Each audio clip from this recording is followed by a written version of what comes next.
Hi everyone, we have here another question from the Plant Growth and Development from NEET 2021.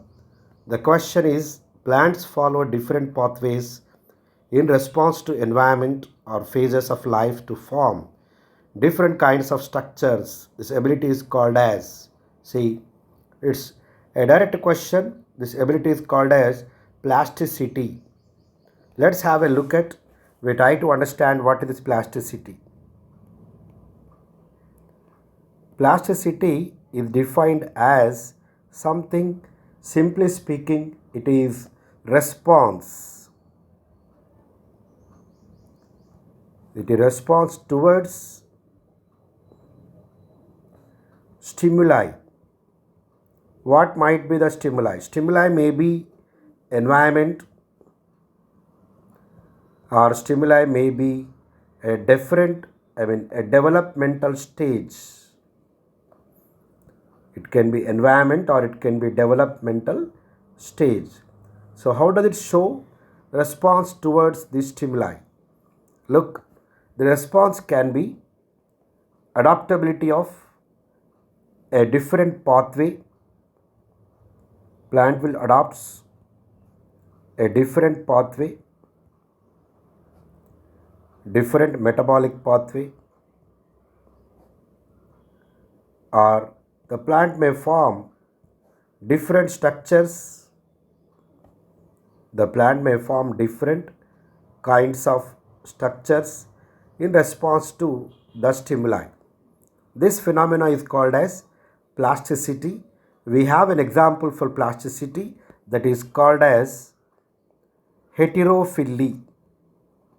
Hetero means different, phylly means leaves.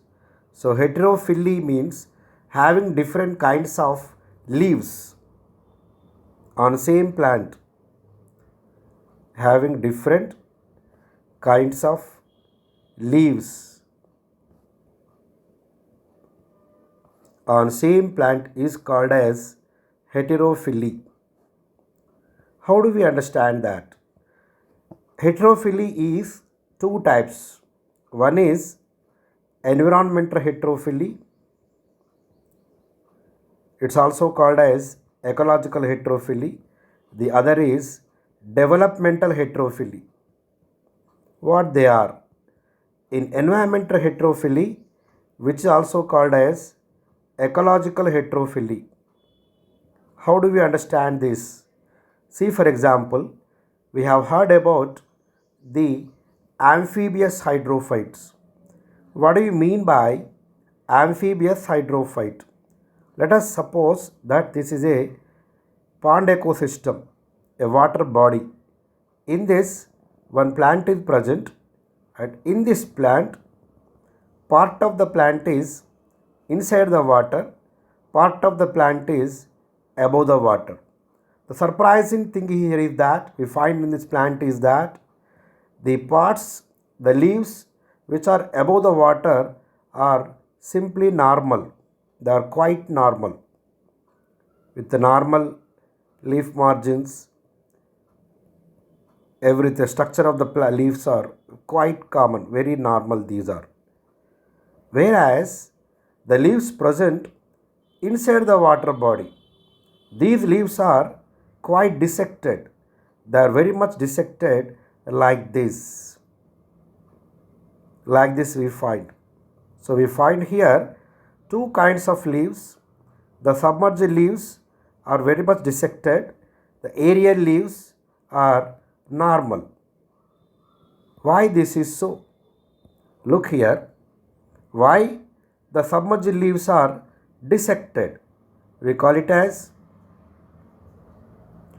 dissected leaves which are submerged, whereas these are aerial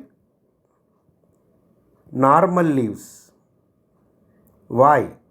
Because we know that though plants are growing in water, they too require water. That is, total plant body which is in contact with water will try to absorb as much water as it can from the surroundings. Here, the leaves by dissection, they increase their surface area. By increasing their surface area, they absorb water as much as they can from their surroundings. We call them as root-like leaves. What is the main function of the root? To absorb water and nutrients from the soil.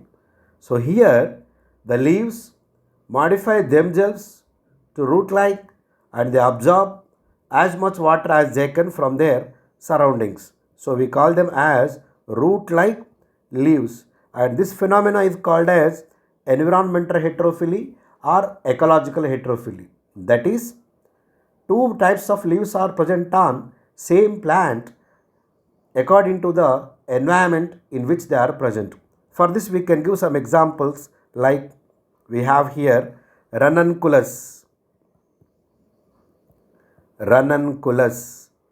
Ranunculus is commonly called as Buttercup. It is called Buttercup. Another example I can give you, that is Limnophila. Its full name is Limnophila heterophylla. That is, leaves present inside the water, heterophylla, they are different. They are not like the aerial leaves. So Limnophila heterophylla, Ranunculus or Buttercup are the best examples for environmental heterophylly or ecological heterophylly. Another phenomena is developmental heterophylly.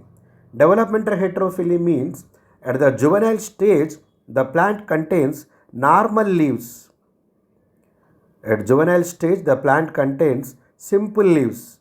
The normal leaves are present in juvenile stage. Juvenile stage means when the plant is very small, but this is juvenile stage.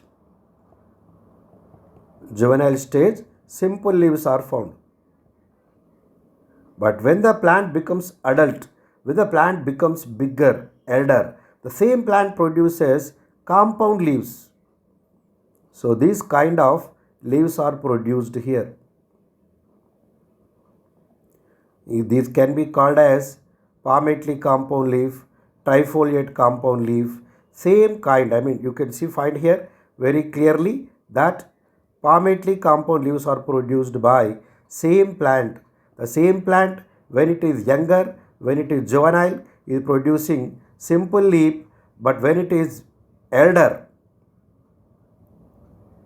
when it is adolescent, it is producing compound leaves.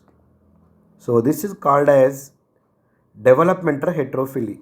For developmental heterophylly, we can give some examples, like we have cotton.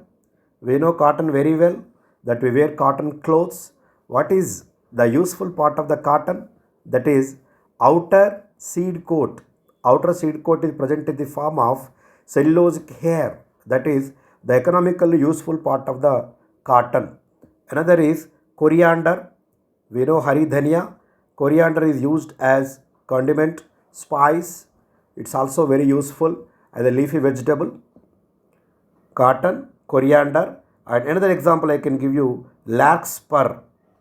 Larkspur. So these are some of the examples I can give you for developmental heterophylly. So heterophylly is an example for plasticity, that is environmental heterophylly, developmental heterophylly. So I gave you the examples also here for environmental heterophylly, Ranunculus or Buttercup, Limnophila. For developmental heterophylly, cotton, coriander, larkspur. Larkspur is also called as delphinium. It's also called as delphinium. So this is the question asked here. Plasticity. What is plasticity? That is found in plants. Plasticity is nothing but a response to outer external stimuli. That response can be forming different structures, different metabolic pathways in response to outer stimuli. That's called as plasticity. So option is here 3. So we find here 2 questions from same chapter.